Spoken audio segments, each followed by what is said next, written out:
Okay, tuli Hakitala TV kwenda kuba nimbaramukiya aho na hali mukali mwe bali kuba ni mutuhondera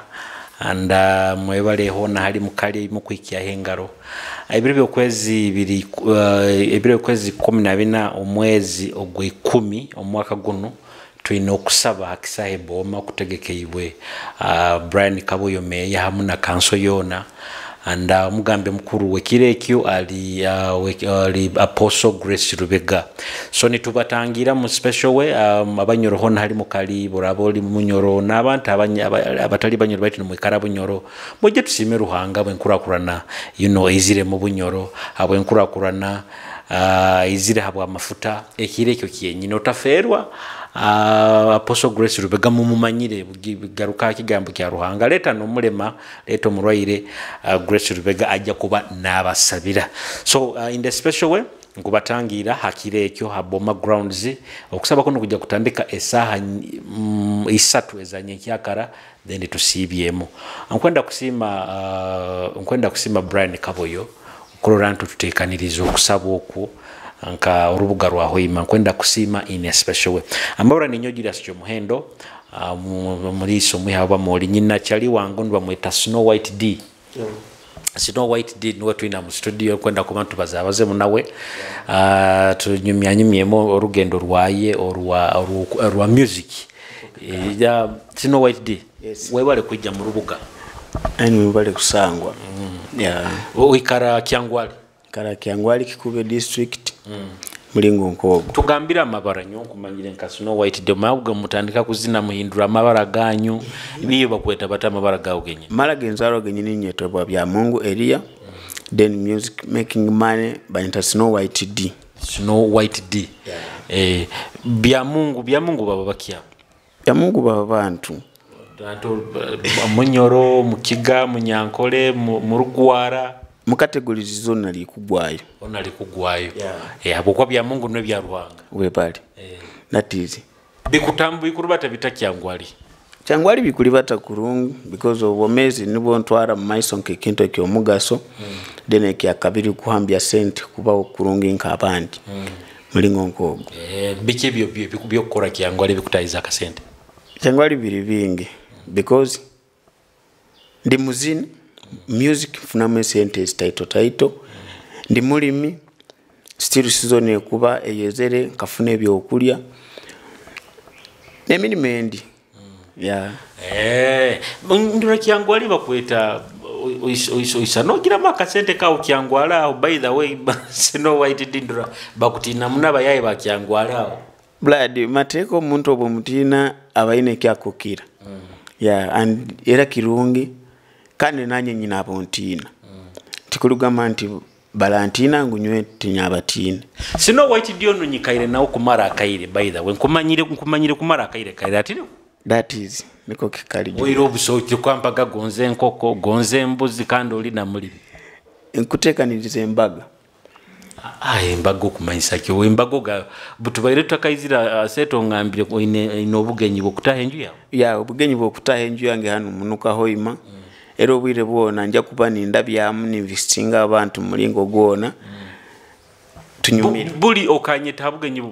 no swera mukazi wa ntasobole ni swero mukazi wange obwirobo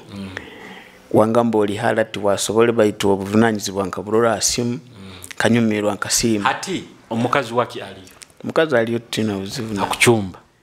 manano genye olyo webale muno kuswera bokwa bayaye ati mbobanko oli muzini mwenda bine bya bwangu timwenda kusetolinga that is kuba oli muzino taine mukazi sometime chikuruzinga obwongo bayo tobo bino mukazi ohambya bintu bibiri kufuna ebyo kulya muka no kujwara nabana kusoma era kandi nicho kusaku presentinga mubagenzi bawe bakakura nko musaijo wa maka obanko musaijo wa ina address by the way kyo kikuru muno kuba na address kubo ino bujunanizibwa nko musaijo that is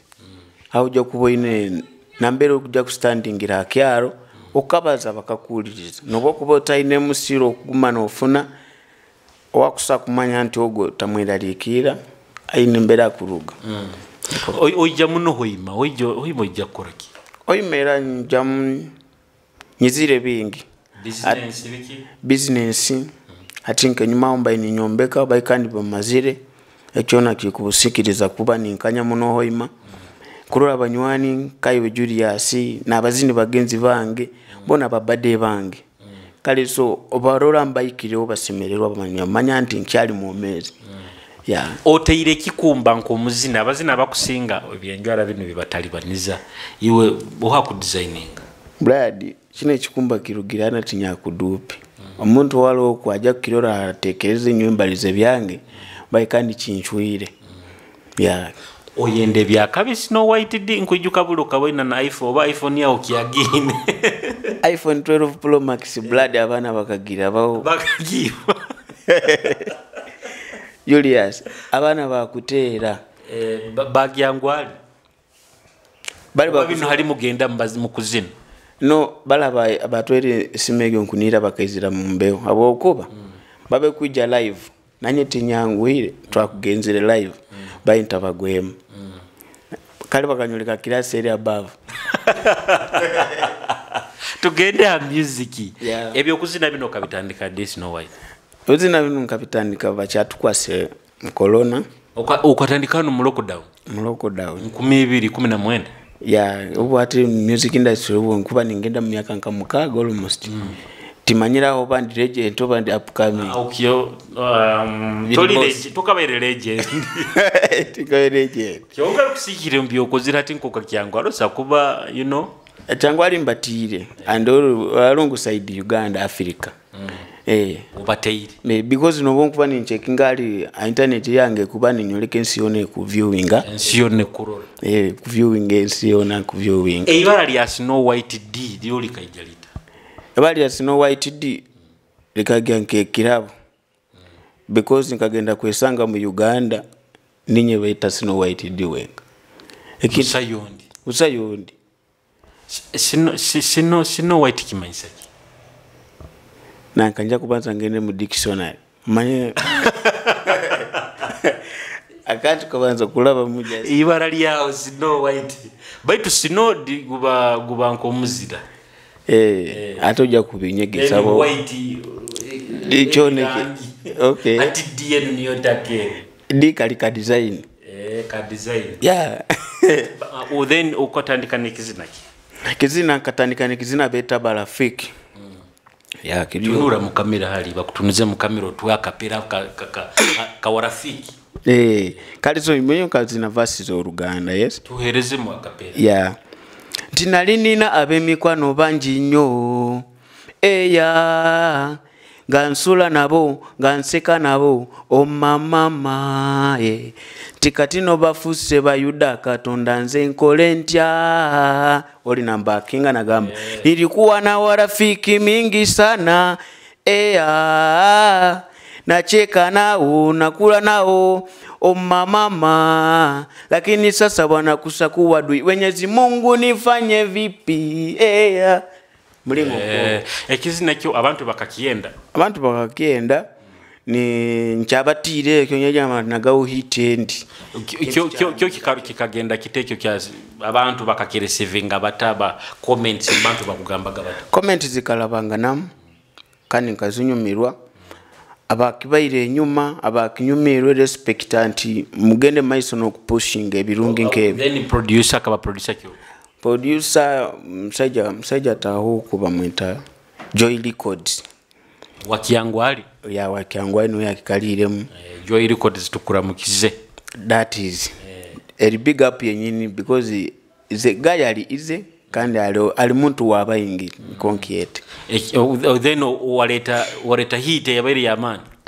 eriyo kandi na mabata agamuga karuganjuza abakayikuru kizina kikeba kizina baketaga nsuranka nsuranka tininyo yakozere video yekizide nsuranka bani wagemereye banyumirwa ati kandi twenyegerire because bali nyalimbaga mbironi msaija wangu okawagambira wa Kampala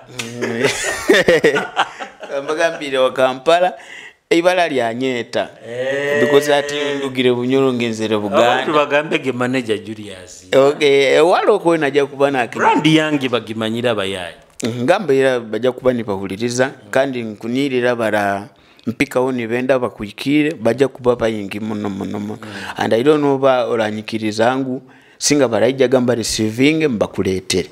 musajja mwikara ati nayo oli muzini nkuba ni nkuhereze bwa ambassador bwange kyangu ali oko baito tenayo babizi kale bakuhikire okay au katika ndao nibo babaza yeah abakunyenda manager Julius mwikirege Snow White diki yangu alaho hakiapa bikaruke bindo Goma Kasonga Bukinda Charushisha Weiragaza bichweka bi munda kunu mukampu bainero enyewawa mara 3 kwegamba bichweka bingi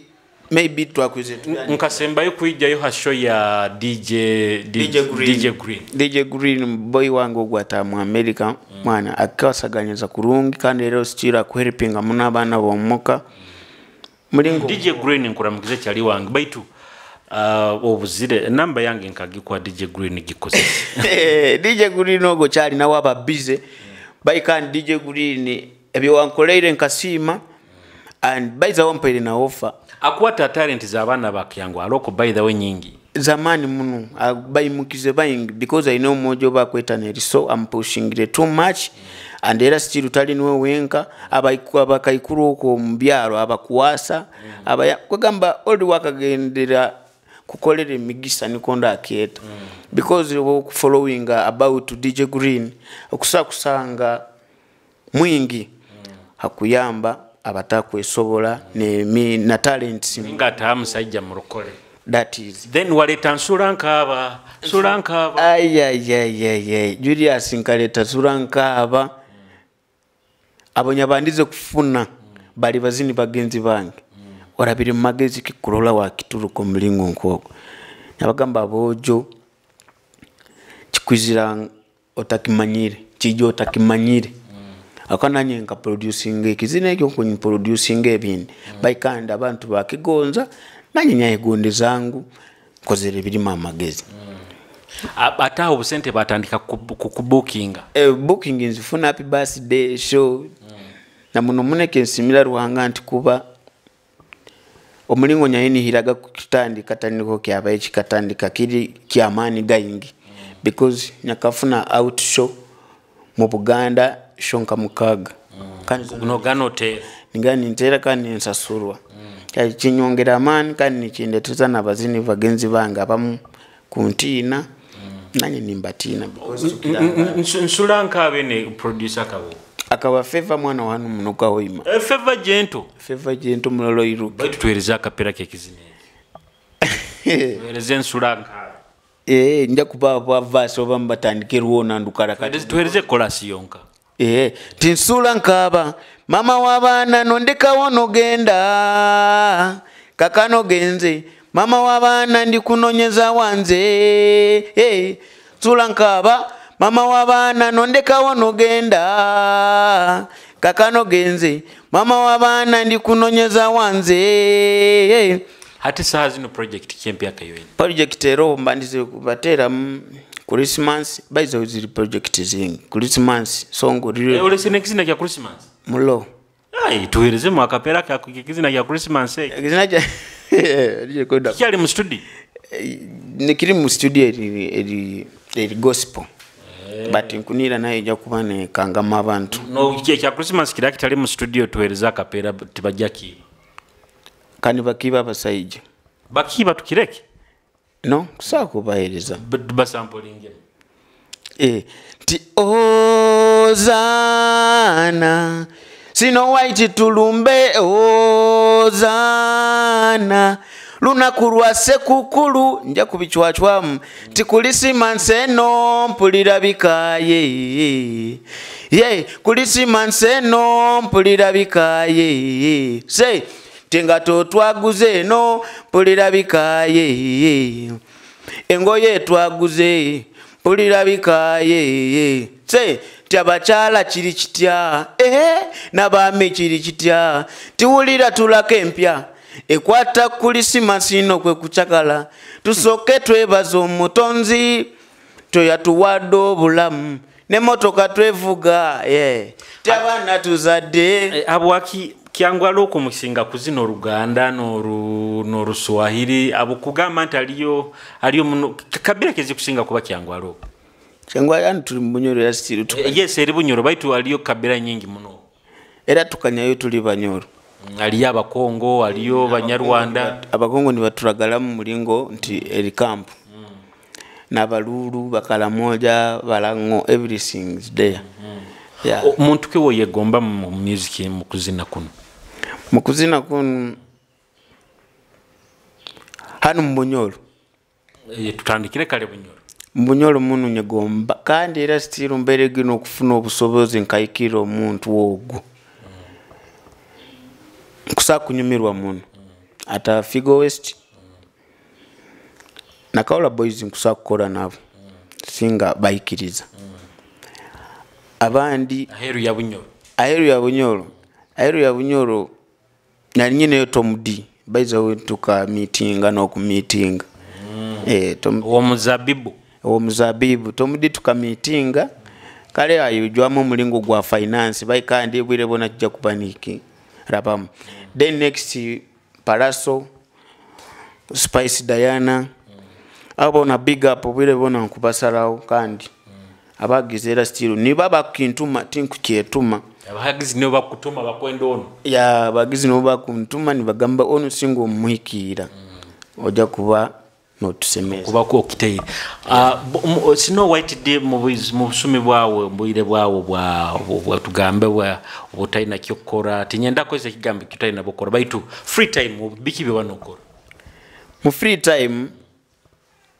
timburo mutwaro munsawo kusagenda osamwe ni mfuna ya kasoda okanywa akalole kisako nkaka nayo kubikenga kandi bikebi kunyumira Snow White D ebinyumira nywenka Snow White D kubanda okale ensahe neremera oina akasente egyo life ngenda muno so ikigambe language eri sente esente nyonye bembeza sente bindi biraija next kandi kikubiza ekimbiza kuba nongamba Snow White daughter mwenzi and otali ho baitu Snow White daughter mwenzi kyoko sano tata mwenzi akasumike enkorozera nega niko kikali timba mwenzi ekyo yekulembeza muno Ruhanga we kandi ati ndalima kwebembeza Ruhanga nyebembezo birungi kibyohire mu kuzina kuno by right now nkukonka kugambireke nyuma nyakafuna show nkazinga mu Bagando oko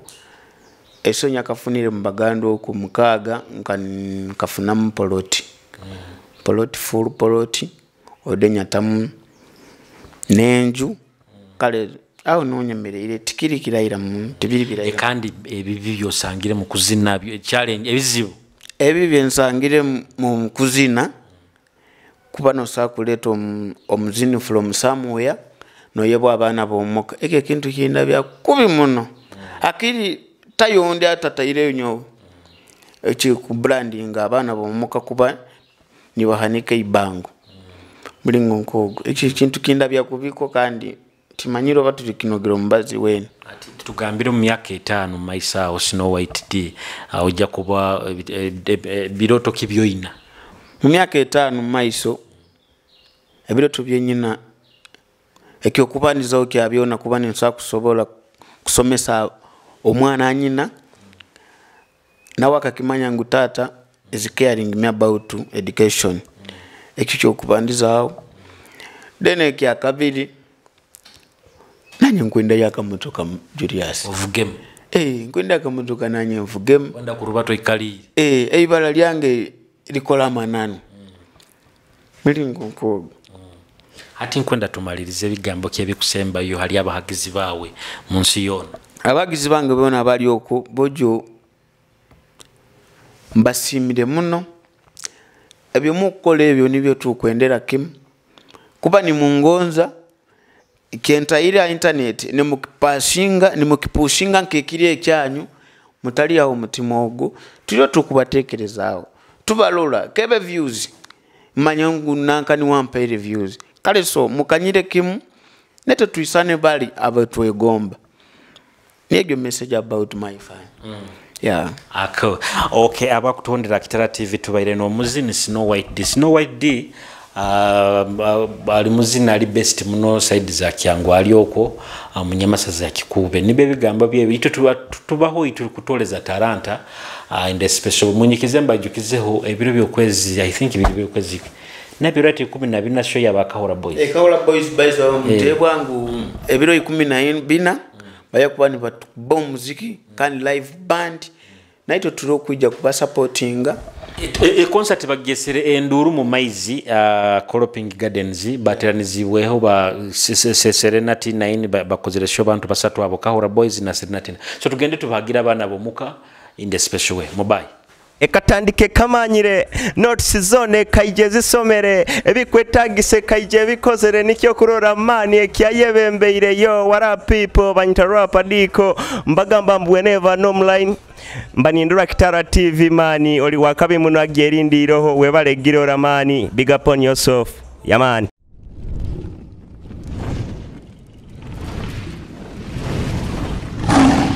Kitara TV